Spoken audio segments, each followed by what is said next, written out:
నిన్న steel plant ప్రమాద బాధితుల్ని పరామర్శిస్తూ లోకేష్ గారు, పవన్ కళ్యాణ్ గారు చేసిన వ్యాఖ్యలు తీవ్ర అభ్యంతరకరంగా ఉన్నాయి.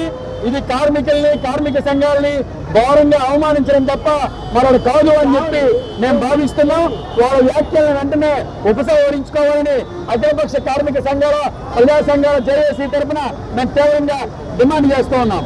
అదే సందర్భంలో పవన్ కళ్యాణ్ గారు మాట్లాడుతూ, మీరు అధికారం పార్టీ మారినప్పుడల్లా మీరు మారుతూ ఉన్నారు. అధికార పార్టీకి అంటే ఎవరైతే ఈ రోజున వైసీపీ ఉన్నారో వైసీపీకి అనుకూలంగా ఇక్కడ రాజకీయ పార్టీలు, ఇక్కడ ట్రేడ్ యూనియన్లు వ్యవహరిస్తున్నాయని చెప్పారు. మేము ఒకటే చెప్పదలుచుకున్నా పవన్ కళ్యాణ్ గారికి, అయ్యా మార్చింది నువ్వు, నీ బుద్ధులు మారారు. కార్మిక సంఘాలన్నీ ఐక్యంగా గత 1950 రోజుల నుంచి స్టీల్ ప్లాంట్ ప్రైవేటీకరణకు వ్యతిరేకంగా పోట్లాడుతున్నారు.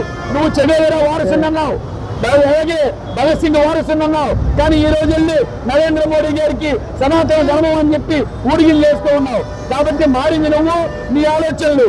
అంతకుముందు నాతో ఎవరు కార్మిక సంఘాలు రాలేదన్నావు.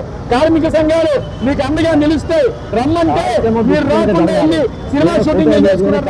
స్టీల్ ప్లాంట్ కార్మికుల కోసం మాట్లాడలేదు, పోట్లాడలేదు.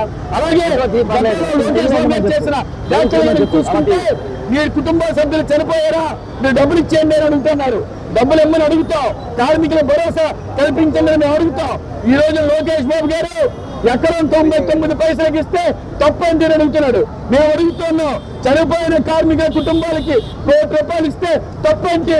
కాబట్టి నీకు ఏమాత్రం మానవత్వం ఉన్నా నువ్వు ₹1 ప్రకటించు. నువ్వు ప్రకటించిన 25 లక్షల కూడా అది ఆలయ మేనేజ్మెంట్, స్టీల్ ప్లాంట్ మేనేజ్మెంట్ ఇస్తుంది తప్ప ప్రభుత్వం ₹1 ఇవ్వటం లేదు. కాబట్టి నువ్వు పెట్టుబడిదారులకి, కార్పొరేట్లకి భూములు పందారం చేయడం కోసం కాదు ఉన్నది. ప్రైవేట్ కార్మికులు ఎవరైతే ఉన్నారో కార్మికుల యొక్క శ్రేయస్సు, కార్మిక కుటుంబాల యొక్క బాగోగులు చూడాలి. ఈ రోజున ప్లాంట్ లో మరో కార్మికుడు ఇటువంటి ప్రమాదం జరిగిన నాకు ప్రభుత్వం ఆదుకుంటుంది అన్న భరోసా కల్పించేటట్టుగా మీరు ఉండాలి తప్ప తెలంగాణ 120 ఉండకూడదు. కాబట్టి మీరు చేసిన వ్యాఖ్యల్ని తీవ్రంగా ఖండిస్తున్నా, దాన్ని మీరు ఉపసంహరించుకోవాలి. అదే సందర్భంలో ₹1 నష్టపరిహారం చెల్లించాలి, క్షతగాత్రులకి 50 లక్షలు ఇవ్వాలి, శాశ్వత ఉపాధి కల్పించాలి. అప్పుడు దాకా మా పోరాటం కొనసాగుతుంది.